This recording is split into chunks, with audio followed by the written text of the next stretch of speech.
베드로전서 말씀을 나누려고 합니다. 그래서 베드로전서 1장 1절부터 2절에 보면은 뭐라고 했느냐 하면은, 예수 그리스도의 사도 베드로는 본도, 갈라디아, 갑바도기아, 아시아와 비두기냐에 흩어진 나그네 곧 하나님 아버지의 미리 아심을 따라 성령의 거룩하게 하심으로 순종함과 예수 그리스도의 핏뿌림을 얻기 위하여 택하심을 입은 자들에게 편지하노니 그랬어요. 자, 우리는 이같이 어떤 편지를 받아야 되느냐, 이렇게 핏뿌림을 얻기 위하여 예정된 자로서 우리가 부르심을 받아야 된다. 오늘 이렇게 베드로전서가 이같이 이제 흩어져 있는 거, 이제 본토, 갈라디아, 갑바도기냐, 아시아야, 비두니아, 여기가 지금 정말 예루살렘의 핍박 때문에 어떻게 되냐면 믿는 자들이 흩어졌는데, 어디로 흩어졌느냐, 지금 터키 지역입니다. 그 터키 지역이 흐트러져서 너무 고난을 많이 받고 있는 거예요. 이렇게 고난을 많이 받는 이런 정말 그리스도인들에게 사도 베드로는, 내가 너희에게 편지하는 것은 이같이 정말 너희가 핏뿌림을 받기 위한 너희들이기 때문에 너희한테 편지를 한다. 그래서 우리는 정말 사랑의 메시지의 말씀의 편지를 아무나 받는 것이 아니다 하는 것을 우리 느껴야 됩니다. 그래서 이같이 정말 핏뿌림을 받지 못하는 사람은 읽으면 그냥 글씨로만 밖에 안 읽어지는 거예요. 그러나 핏뿌림을 받은 자는 성령의 감동이 돼서 은혜와 진리를 깨달아서 너무 감격해 하는 그런 충만이 있다고 말씀해 주고 있어요. 그래서 오늘 정말 이 베드로전서는 성도들의 정말 신앙생활과 성도들이 이 신앙생활 가운데 어떻게 찬송을 해야 되고, 또한 어떤 기쁨을 가져야 될 것이고, 어떤 사회생활을 가져야 되고, 어떤 가정생활을 가져야 되고, 어떤 교회생활을 해야 된다는 것을 가르쳐준 것이 베드로전서 5장의 내용 전체적인 겁니다. 그래서 이같이 우리가 베드로전서에서 한 절만 읽어놓고 다 여기저기 그냥 누더기같이 다 이거 붙여서 좋은 말 저거 좋은 말 다 붙여놓으면 이 내용의 큰 맥을 다 어떻게 해요? 놓쳐버리고 말아요, 그냥요. 그래서 우리가 정말 베드로전서를 왜 기록했느냐, 예루살렘 그 핍박으로 흩어져 있어서 그 굶주림과 고난과 고통 가운데 있는 저들에게 정말 위로의 사랑의 편지를 보낸 것이 정말 하나님의 사랑과 은혜가 아닐 수가 없다는 것을 말해주고 있습니다. 그래서 이같이 성도의 기본적인 기초의 생활이 무엇인가? 오늘 1절 2절에 말한 것은 미리 아심을 따라 성령의 거룩하게 하심으로 순종함과 예수 그리스도의 핏뿌림을 얻기 위하여 택하심을 입은 자들에게 편지한다 하듯이, 우리는 정말 성령의 거룩하게 하심으로 순종함과 그리스도의 핏뿌림을 얻기 위해서 부르심을 받았다. 또 우리 베드로전서 후서 이걸 보면, 내가 거룩하니 너희도 거룩하라. 거룩에 대해서 굉장히 많이 말을 했어요. 이 환난 가운데 있는 이 정말 기독교인들에게 거룩하라는 것을 굉장히 강조를 했는데, 그러면 우리 그리스도인들에게 묻겠습니다. 거룩하라 하신 그 말씀에 거룩이 어디다 초점을 둬야 된다고 생각하십니까? 그럼 대답하는 사람이 없어요. 그렇잖아요? 그거는 왜 대답을 못하느냐면 성경 흐름을 배우지 못했기 때문에 그것을 말을 못하는 거예요. 근데 오늘 우리 베드로전서 이제 우리가 말씀을 통해서 정말 하나님께서 거룩해라, 거룩하게 하라고 명령하신 이 거룩이 무엇인가, 그것이 우리의 삶 속에서 나타내 보여주고 있는 것이 바로 베드로 전서에 있는 내용 가운데, 그래서 정말 베드로 전서 첫 번엔 정말 거룩하게 하라고 하시는 그 말씀의 기초는 무엇인가? 핏부림을 얻기 위해서 부르심을 받은 자들의 신앙 고백이다, 그거예요. 두 번째는 이 신앙 고백을 정말 한 자들이, 그 다음에는 뭐예요? 우리가 구원받으면 나 구원받았네, 너 구원받았네, 우리 구원받았네, 나 기뻐하겠네, 너 기뻐하겠네, 우리 기뻐하겠네. 이렇게 우리 두 번째는 이렇게 구원을 받은 사람들은 찬송이 저절로 나오는 거예요. 그래서 우리가 찬송을 하는 거예요. 찬송은 뭐예요?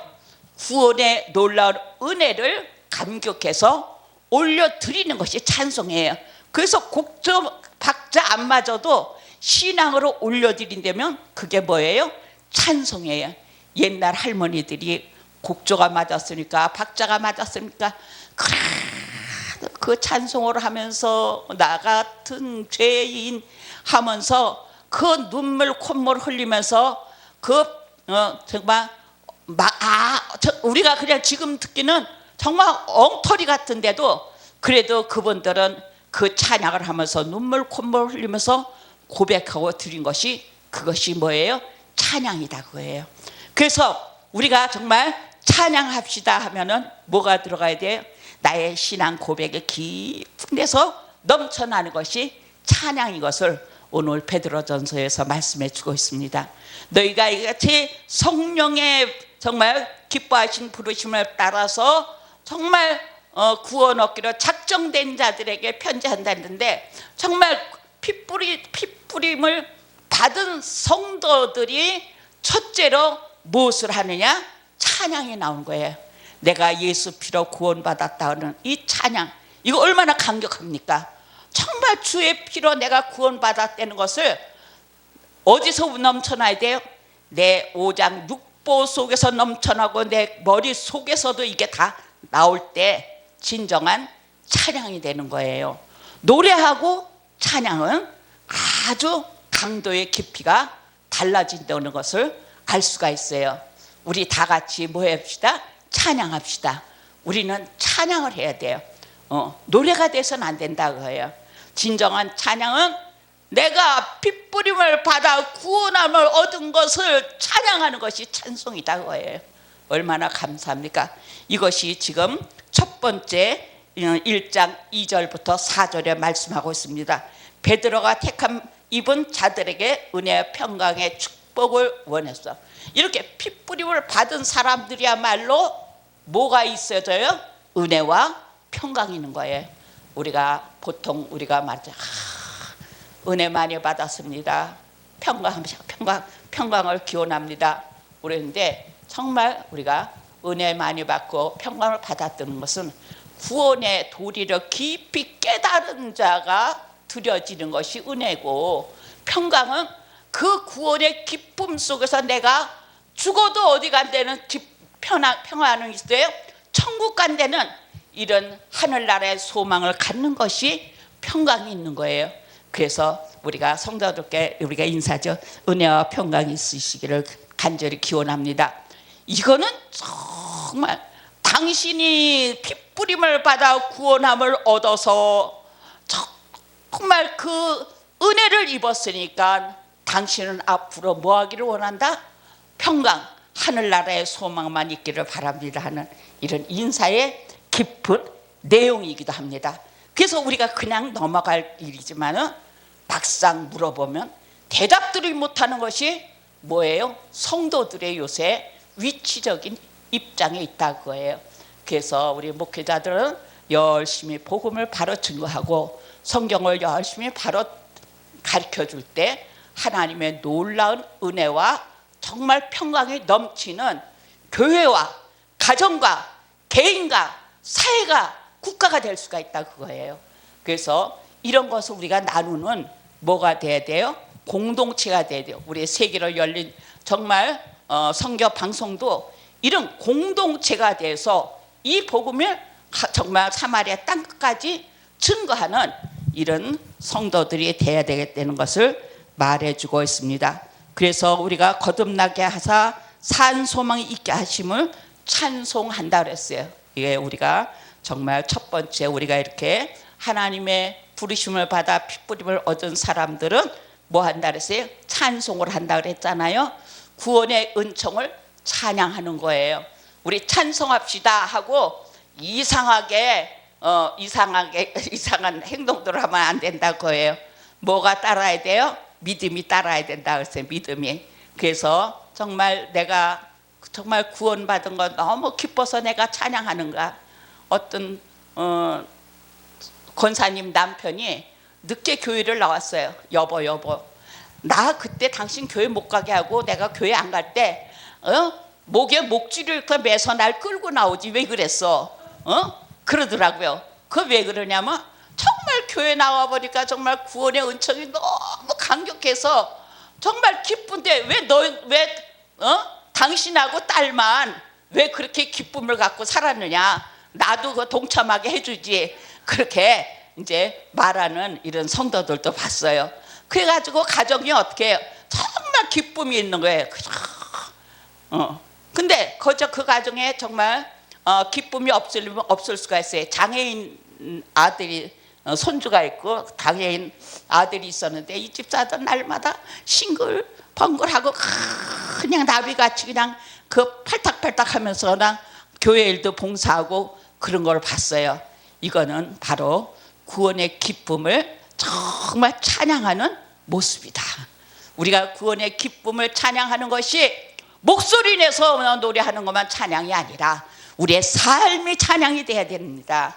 우리의 행동이 찬양이 돼야 됩니다. 우리의 언행 심사안고 쓰는 것이 다 뭐가 돼야 돼요? 찬양이 돼야 됩니다. 이것을 하나님께서는 받으시고 너희가 내가 거룩하니 너희도 거룩하라. 이런 찬양의 거룩함을 입은 성도들이 될 수가 있습니다.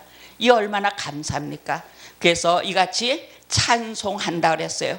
그리고 이렇게 우리 찬송하는 사람들은 4절에 보니까 썩고 더럽고 쇠하지 않는 기업을 주신 하나님께 또한 찬송한다 그랬어요.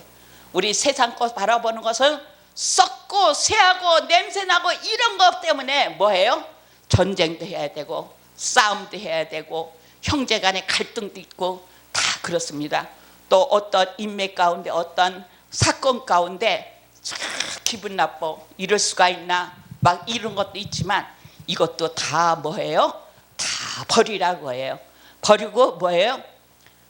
그렇게 하게 하신 하나님께 뭐합니까? 찬송 드릴 때 모든 것에 합력하여 선을 이루게 하십니다. 그러니까 우리가 안 되는 것 같지만 되게 하시는 하나님의 축복이 있고 안 되게 하시는 거지만 안 되게 할 때는 안 되게 하시는 하나님의 역사가 있다 그거예요. 우리는 이런 역사 앞에 우리는 더욱 주님을 뭐 해야 돼요? 찬송해야 된다. 이렇게 우리가 구원받은 성도들이 먼저 거룩하게 되는 첫 번째 단계는 믿음의 찬송을 해야 되고 두 번째는 뭐 해야 되면 우리는 두 번째 어떤 일이 있었냐 이제 1절 12절까지 1장 5절부터 12절까지는 구원 얻기 위해 하나님의 보호하심을 입음으로 기뻐한다 그랬어요. 자, 첫 번째는 찬송으로 하나님께 영광 돌리고 두 번째는 기쁨으로 하나님께 영광 돌리는 거예요. 근데 그 기쁨이 어디서 나와야 되느냐? 구원을 얻기 위하여 보호하심을 입었기 때문에 찬양한다고 해요. 우리 보혜사 성령께서 우리를 어디까지 인도하신다 했어요? 천국까지 우리를 보호하시고 이끌어 주신 데는 이 놀라운 사랑의 역사가 정말 하나님 나를 보호하시고 이끌어 주시는 하나님의 놀라운 뜻이 되는 것을 깨닫게 됩니다. 그래서 이것을 우리는 찬송하고 또 이런 찬송을 하는 사람들은 뭐 하냐면 어떠한 시련과 어떠한 역경이 있을 때 이 시련은 칭찬과 영광과 존귀를 얻음으로 기뻐한다 그랬어요. 우리의 시련은 장차 뭐가 있어요? 칭찬과 영광과 존귀를 얻게 하시기 때문에 기뻐한다 그랬어요. 우리 시련이 없는 자들은 아무 쓸데가 없어요.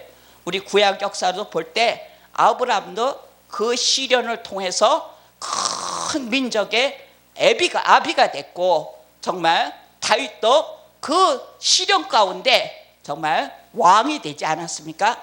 우리가 이런 시련을 통해서 하나님께 영광 돌리고, 정말 아브라함은 이삭 하나도 다치는 이런 시험의 시련까지도 뭐했기 때문에 통과했기 때문에 하나님께서 뭘 받으셨어요? 칭찬과 영광과 존귀를 하나님께 받으셨고, 우리에게는 한없는, 아브라함에게 한없는 은총으로 응답해 주시는 역사가 있었습니다. 또한 우리는 믿음의 결국은 영혼의 구원을 받음으로 기뻐한다 그랬어요. 자, 우리 세 번째 기쁨 속에서 우리 기쁨은 믿음의 영혼의 구원을 받음으로 기뻐한다 그랬어요. 자, 우리가 기뻐 찬양, 우리 그런 찬양 있죠? 그런데 자, 우리 이같이 정말 우리가 기뻐하는 거, 그리스도인의 기쁨이 세속적이면 되면 안 된다고예요. 이 베드로 전서를 기록한 거는 너희가 세속적이 아니라 너희는 영적인 세상 안에, 세계 안에 들어가서 너희 구원을 기뻐하면서 너희 어려운 시련도 정말 이걸 잘 극복하고 넘어갈 때 정말 하나님께서 너희 구원을 받음으로 기뻐한다. 정말 우리가 구원받은 것을 얼마나 기뻐했습니까?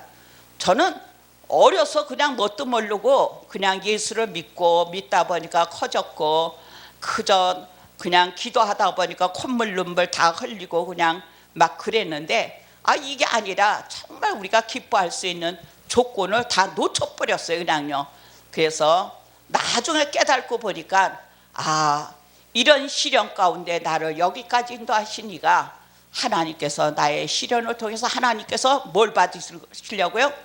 영광과 존귀를 받으시기 위해서 우리에게 시련을 주셨다는 것을 깨달을 때 이것을 감사하면서 우리가 기뻐하며 나갈 수 있다.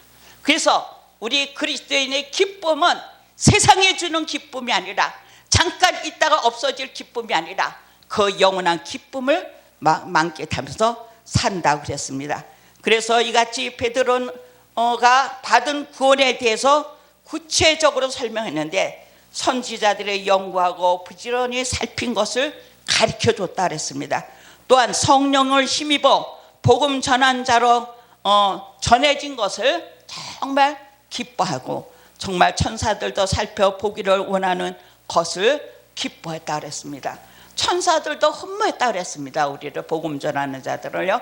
이렇게 정말 하나님의 믿음의 기초를 갖고 정말 찬송하고 기쁨이 있는 자들은 뭐가 필요하냐? 이거는 또한 성도의 목적이 꼭 필요하다 그랬어요.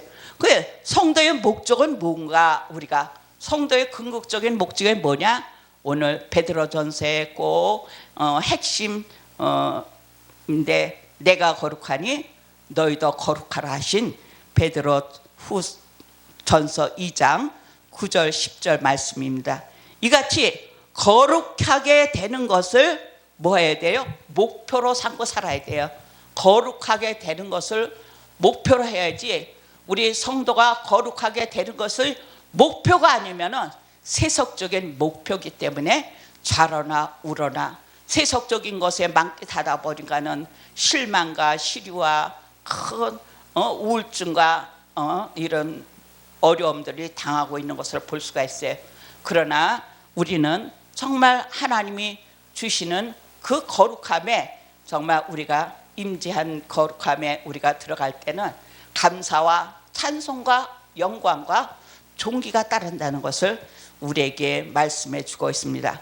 그러면 거룩하게 되는 것은 뭐냐? 1절 13절에 보면 근신하여 예수 재림시 가져올 은혜를 바라보라고 했습니다. 자, 우리는 정말 근신하여 깨어 기도하라 그랬죠. 그래서 우리는 근신하여 뭘 기다려야 돼? 그리스도의 재림을 바라보고 해야 된다. 저는 이제 이 재림 신앙 가지고는 이제 목회자들하고 말하다 보면 내가 벙어리가 돼버려요. 그냥 아무 소리도 못 해버려요. 뭐가 있으니까 뭐 이렇게 우주의 지구의 멸망의 징조라는 등 막 이런 세상 속은 이런 돌아가는 걸 막 얘기해요. 그러면 나는 아무 소리도 않고 벙어리가 돼버려요. 그냥요. 벙어리가 안 될 수가 없어요. 그걸 어떻게 내가 해답해요? 정말 그들에게 정말 너희가 앞으로 다가올 그리스도의 임재, 그리스도의 정말 재림을 정말 얼마만큼 바라보고 기쁨이 있느냐, 찬양이 있느냐, 정말 믿음의 기초가 있느냐 물어보고 싶어요. 그게 안 되니까 이상한 말들을 전부 하는 것을 볼 수가 있습니다. 이같이 우리가 정말 거룩해야 되는 것은 거룩한 자가 되고자 우리가 서로 뭐 해야 돼요? 서로 피차 뭐 하는 사람 돼요? 권면하는 자들이 돼요. 서로 피차. 근데 도대체 권면은 들으려고도 안 해요. 아주 무슨 여기다가 뭐 쇠말뚝을 박았는지 절대로 남의 말은 안 듣습니다. 자기 말만 옳다고 막 얘기해. 자기가 옳다는 종말론 사상 막 이런 거 막 얘기하니까는 안타까워요. 그런 거 얘기하라고 한 것이 아니라 정말 거룩해 되는 삶을 정말 그리스도로 찬송으로 그리스도의 기쁨으로 그리스도의 구원의 확신을 갖고 정말 나아가서 거룩하게 되는 방법을 깨달으라고 우리가 주신 것이지, 그런 방법론 뭐 지구가 어떻게 돌아와서 뭐 말세가 지금이 됐으니 뭐 어쩌고 저쩌고 나는 너무너무 말들을 잘하니까는 제가 할 말이 없습니다. 혹시 이 방송을 듣는 여러분, 우리가 말세는 그런 것이 아니라 말세는 조용히 내가 거룩한 삶을 살아가며 예수 그리스도의 재림을 바라보며 우리가 나아가는 것이 바로 하나님께서 내가 거룩하니 너희도 거룩하라 하시는 그 말씀에 순종하며 살아가는 모습인 것을 우리에게 가르쳐주고 있습니다. 그래서 우리는 또한 구원을 받은 사람들은 진리가 영혼을 깨끗하게 한다 그랬어요. 자, 우리가 진리가 영혼을 깨끗게 한다. 그래서 말씀으로 씻어 깨끗게 된다고 에베소서 5장에도 말씀하고 있습니다. 근데 우리가 깨끗하게 된다고 막 방언해서 뭐 주기도문을 뭐 1000번을 암송하고 사도신경을 뭐 1000번을 암송하고 하면은 우리 영이 깨끗해진다고. 그게 성경에 어디 있습니까? 그 말은요, 그 말은 성경에 없거든요. 우리가요. 그래서 이런 주술적인 신앙을 갖고, 이거 주술적인 신앙이거든요. 주술적인 신앙을 갖고 우리의 영적인 것을 파괴해서는 안 된다. 그래서 우리 영혼이 깨끗하게 되는 것은 오로지 진리의 말씀이다. 그래서 우리 진리의 말씀만이 우리를 깨끗게 한다 그랬습니다. 그래서 우리가 이렇게 구원 얻은 자들은 신령한 것을 삼아요 구원에 이르도록 자라게 하라. 신령한 것을 삼아. 신령한 것이 뭐예요? 말씀이에요. 그래서 삼으며 구원에 이르도록 뭐예요? 자라게 하라. 자라게 하라. 그래서 에베소서 4장에 있잖아요.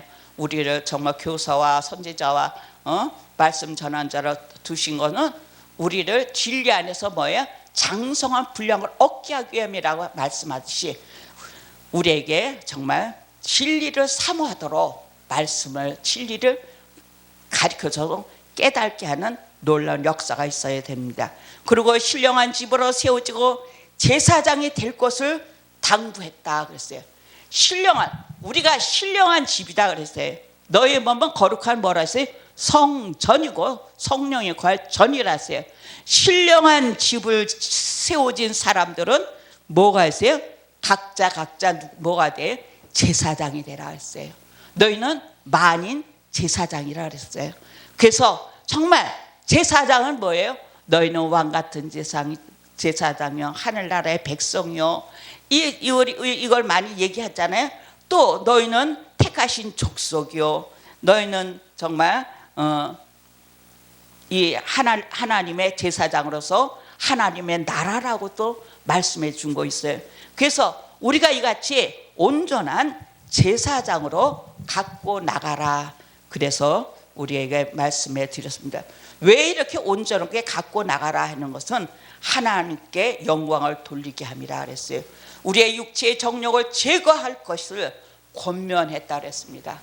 우리 정말 다 같이 거룩하라 하신 주의 말씀대로 거룩함을 입어서 승리의 삶을 살아 우리가 정말 구원함을 입은 그 정말 기쁨을 찬양하고 그 기쁨을 노래하고 그 구속의 대속을 높여드리는 이런 성도들이 되시기를 주의 이름으로 부탁합니다.